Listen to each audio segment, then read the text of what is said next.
ಪ್ರಿಯ ವೀಕ್ಷಕರೇ ನಮಸ್ಕಾರ. ನಮ್ಮ ಹಳ್ಳಿ ಸುದ್ದಿ ಯೂಟ್ಯೂಬ್ ಚಾನಲ್ಗೆ ತಮ್ಮೆಲ್ಲರೂ ಕೂಡ ಆತ್ಮೀಯವಾದ ಸ್ವಾಗತ. ರಾಜ್ಯದ ರೈತರಿಗೆ ಭರ್ಜರಿ ಗುಡ್ ನ್ಯೂಸ್ ಅಂತಾನೆ ಹೇಳಬಹುದು. 1 ಲಕ್ಷ ರೈತರ ಸಾಲ ಮನ್ನಾ ಆಗುತ್ತಾ? ನಿಮ್ಮ ಜಿಲ್ಲೆಯು ಬರಪೀಡಿತ ಪಟ್ಟಿಯಲ್ಲಿ ನಿಮ್ಮ ಹೆಸರು ಇದೆಯಾ? ಯಾವಾಗ ಬಂದು ನಿಮ್ಮ ಹಳ್ಳಿಗೆ ಭೇಟಿಯನ್ನ ನೀಡ್ತಾರೆ? ಹಾಗೆ ಕೇಂದ್ರ ತಂಡವು ಕೂಡ ಭೇಟಿಯ ಹಿಂದಿನ ಅಸಲಿ ಸತ್ಯವೇನು?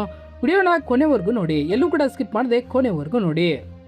ಅದಕ್ಕೂ ಮೊದಲು ನೀವು ಯಾವ ಜಿಲ್ಲೆಯಿಂದ ನಮ್ಮ ವಿಡಿಯೋನ ನೋಡ್ತಾ ಇದ್ದೀರಿ ಎಂಬುದನ್ನ ಕಮೆಂಟ್ ಮಾಡಿ ತಿಳಿಸಿ.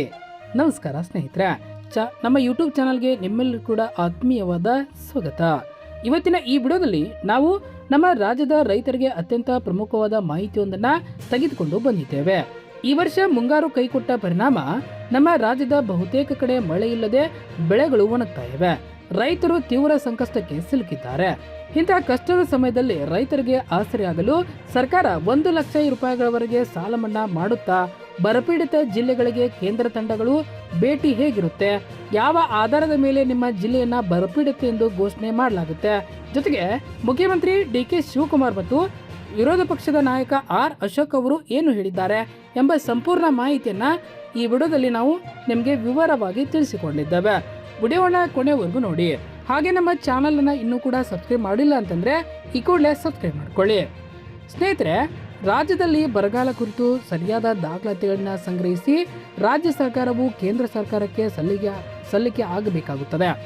ಆನಂತರ ಕೇಂದ್ರದಿಂದ ಒಂದು ವಿಶೇಷ ತಜ್ಞರ ತಂಡ ನಮ್ಮ ರಾಜ್ಯಕ್ಕೆ ಭೇಟಿ ನೀಡುತ್ತೆ. ಆ ತಂಡವು ಯಾವ ಯಾವ ಜಿಲ್ಲೆಗಳು, ನಮ್ಮ ತಾಲೂಕುಗಳಲ್ಲಿ ತೀವ್ರ ಮಳೆ ಕೊರತೆ ಇದೆ, ಯಾವ ಭಾಗದಲ್ಲಿ ಅಂತರ್ಜಲ ಕುಸಿದಿದೆ ಮತ್ತು ಬೋರ್ವೆಲ್ಗಳಲ್ಲಿ ನೀರು ಬತ್ತಿ ಹೋಗಿದೆ ಎಂಬುದನ್ನು ವೈಜ್ಞಾನಿಕವಾಗಿ ಪರಿಶೀಲಿಸುತ್ತದೆ. ಈ ವೈಜ್ಞಾನಿಕ ವರದಿಯ ಆಧಾರದ ಮೇಲೆ ನಿಮ್ಮ ಜಿಲ್ಲೆ ಅಥವಾ ತಾಲೂಕನ್ನು ಬರಪೀಡಿತ ಎಂದು ಅಧಿಕೃತವಾಗಿ ಘೋಷಣೆಯನ್ನ ಮಾಡಲಾಗುತ್ತೆ. ಒಂದು ಜಿಲ್ಲೆಯನ್ನು ಬರಪೀಡಿತ ಎಂದು ಘೋಷಿಸಲು ಕೆಲವು ಪ್ರಮುಖ ಪ್ರಕ್ರಿಯೆಗಳು ಇರುತ್ತವೆ. ನೀವು ಖುದ್ದಾಗಿ ಈ ಮಾನದಂಡಗಳನ್ನ ಅರ್ಥ ಮಾಡಿಸಿಕೊಂಡ್ರೆ ನಿಮ್ಮ ಜಿಲ್ಲೆ ಈ ಪಟ್ಟಿಯಲ್ಲಿ ಸೇರುತ್ತದೆ ಅಥವಾ ಇಲ್ಲ ಎಂಬುದನ್ನ ನೀವು ಚೆಕ್ ಮಾಡ್ಕೊಳ್ಬಹುದು. ಮೊದಲನೇದಾಗಿ ಮಳೆಯ ಕೊರತೆಯ ವಿಶ್ಲೇಷಣೆ ಆಗುತ್ತೆ. ಏನಪ್ಪಾ ಅಂತಂದ್ರೆ, ಮೊದಲನೇದಾಗಿ ಕಳೆದ ವರ್ಷ ಸುರಿದ ಮಳೆಯ ಪ್ರಮಾಣ ಮತ್ತು ಈ ವರ್ಷ ಸುರಿದ ಮಳೆಯ ಪ್ರಮಾಣವನ್ನ 2 ತುಲನೆಯನ್ನ ಮಾಡಿ ನೋಡಲಾಗುತ್ತೆ. ವಾಡಿಕೆ ಮಳೆಗಿಂತ ಎಷ್ಟು ಪ್ರಮಾಣದ ಮಳೆ ಕಡಿಮೆ ಆಗಿದೆ ಎಂಬುದನ್ನ ಲೆಕ್ಕ ಹಾಕಲಾಗುತ್ತೆ.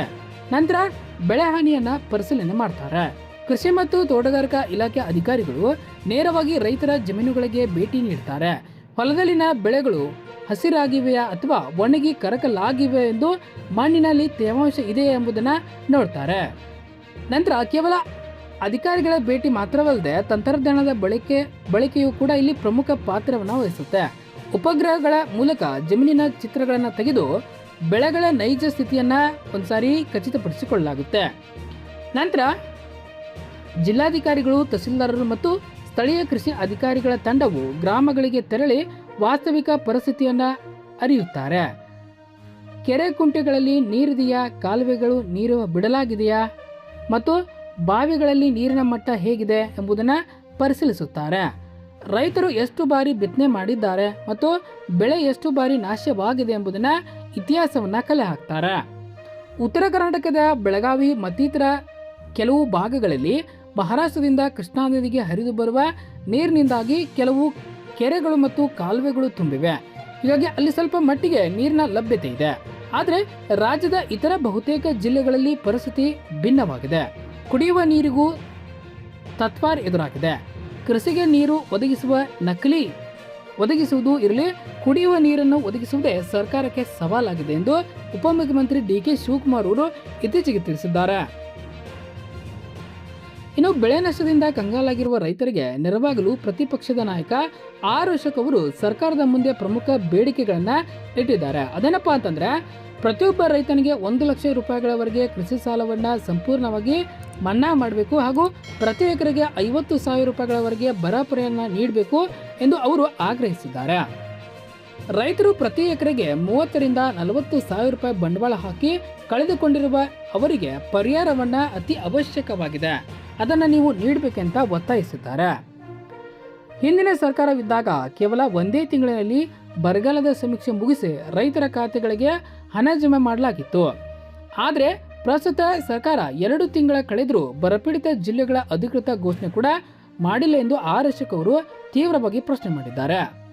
ಸ್ನೇಹಿತರೆ, ನಿಮ್ಮೆಲ್ಲರ ಮನಸ್ಸಲ್ಲಿರುವ ದೊಡ್ಡ ಪ್ರಶ್ನೆ ಎಂದರೆ ಸಾಲ ಮನ್ನಾ ಎಷ್ಟಾಗಬಹುದು?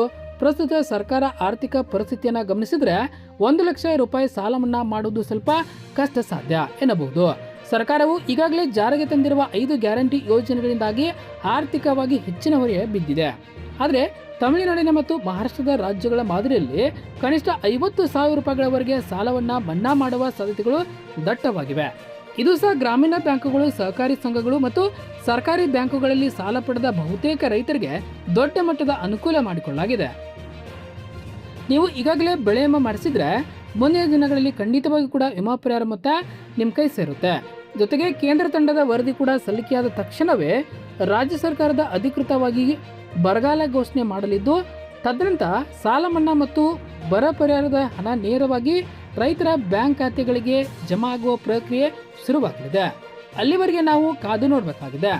ಸ್ನೇಹಿತರೆ, ಇದಾಗಿತ್ತು ಇಂದಿನ ಪ್ರಮುಖ ಮಾಹಿತಿ. ರೈತರ ಸಮಸ್ಯೆಗಳು ಮತ್ತು ಸಾಲ ಮನ್ನಾದ ಬಗ್ಗೆ ನಿಮ್ಮ ಸ್ವಂತ ಅಭಿಪ್ರಾಯವೇನು? ನಿಮ್ಮ ಪ್ರಕಾರ ಸಾಲ ಮನ್ನಾ 50,000 ಆಗಬೇಕು ಅಥವಾ 1,00,000 ರೂಪಾಯಿ ಆಗಬೇಕು? ದಯವಿಟ್ಟು ಕೆಳಗೆ ಕಮೆಂಟ್ ಮಾಡುವ ಮೂಲಕ ನಮಗೆ ತಿಳಿಸಿ. ಈ ಉಪಯುಕ್ತ ಮಾಹಿತಿಯನ್ನು ನಿಮ್ಮ ಎಲ್ಲ ರೈತ ಮಿತ್ರರೊಂದಿಗೆ ವಾಟ್ಸಪ್ ಗ್ರೂಪ್ಗಳಲ್ಲಿ ತಪ್ಪದೇ ಶೇರ್ ಮಾಡಿ. ಅವರಿಗೂ ಕೂಡ ಈ ಪ್ರಕ್ರಿಯೆ ಬಗ್ಗೆ ಅರಿವು ಮೂಡಿಸಿದಂತಾಗುತ್ತೆ. ಇದೇ ರೀತಿಯ ಮತ್ತಷ್ಟು ಉಪಯುಕ್ತ ಮಾಹಿತಿಗಾಗಿ ನಮ್ಮ ಚಾನಲನ್ನು ಸಬ್ಸ್ಕ್ರೈಬ್ ಮಾಡ್ಕೊಳ್ಳಿ. ಧನ್ಯವಾದಗಳು.